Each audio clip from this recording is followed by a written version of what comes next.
আজকের রেসিপি হলো চিকেন কষা। এর জন্য আমি নিয়ে নিয়েছি কিছুটা চিকেন, আদা জিরে বাটা, রসুন ও পেঁয়াজের পেস্ট, আর আলাদা করে কিছুটা পেঁয়াজ কুচি আর কিছুটা টমেটো কুচি নিয়ে নিয়েছি। এরপর আমি চিকেনের মধ্যে এক এক করে দেব আদা বাটা, জিরে বাটা, লবণ, হলুদ গুঁড়ো, লঙ্কার গুঁড়ো, কাঁচা সর্ষের তেল, এগুলো দিয়ে ভালো করে মাখিয়ে রেখে দেব কিছুক্ষণ। এরপর আমি কড়াইটাকে ভালো করে গরম হতে দেব। কড়াই গরম হয়ে যাওয়ার পরে এর ভিতরে দিয়ে দেব হলো তেল। তেল দেওয়ার পরে আমি যে আলুগুলো কেটে রেখেছিলাম সেই আলুগুলোকে আগে ভালো করে ভেজে নেব। এক এক করে আলুগুলো দিয়ে দেব। আলুগুলো দেওয়া হয়ে গেলে আলুগুলো যতক্ষণ লাল না হবে ততক্ষণ আলুগুলো ভাজবো। আলুগুলো লাল হয়ে গেছে, এবার আমি এক এক করে ভেজে আলুগুলো তুলে নিলাম। এরপর আমি এর ভিতরে দিয়ে দিলাম হলো জিরে, দেব হলো শুকনো লঙ্কা, দুটো শুকনো লঙ্কা ভেঙে দিয়েছি, আর দেব হলো দুটো তেজপাতা।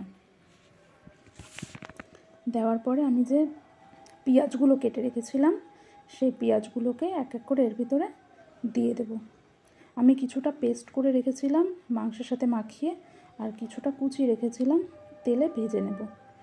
এবার তেলে পেঁয়াজ কুচিগুলো দিয়ে দিলাম। দেওয়ার পরে টমেটো কুচি দিয়ে দেব। এরপর ভালো করে কষাবো মশলাটাকে।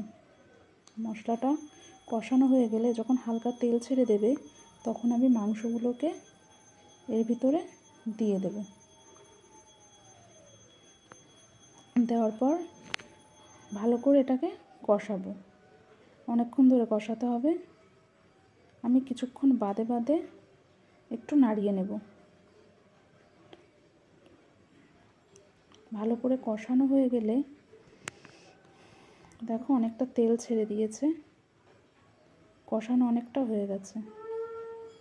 এরপর মাংসটা কষানোর পরে আমি এর ভিতরে যে ভেজে রাখা আলু ছিল সেই আলুগুলোকে এর ভিতরে দিয়ে দেব।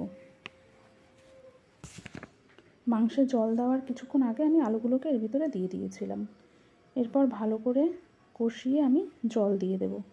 জল দেওয়ার পরে একটু নাড়িয়ে চাড়িয়ে এটাকে ঢেকে রাখবো।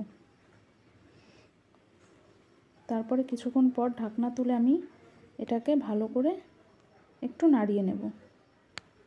কিছুক্ষণ নাড়িয়ে চাড়িয়ে এইভাবেই রেখে দেব ঝোলটা টানানোর জন্য।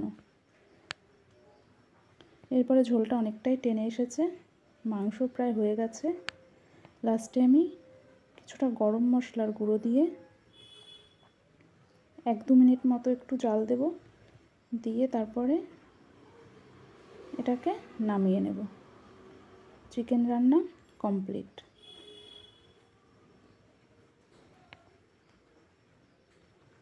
এরপর চিকেনটাকে আমি কিছুতে ঢেলে রাখবো। এরপরে গরম গরম সার্ভ করব। গরম ভাতের সাথে চিকেন কার না ভালো লাগে? তোমাদের কার কার ভালো লাগে কমেন্ট করে জানিও।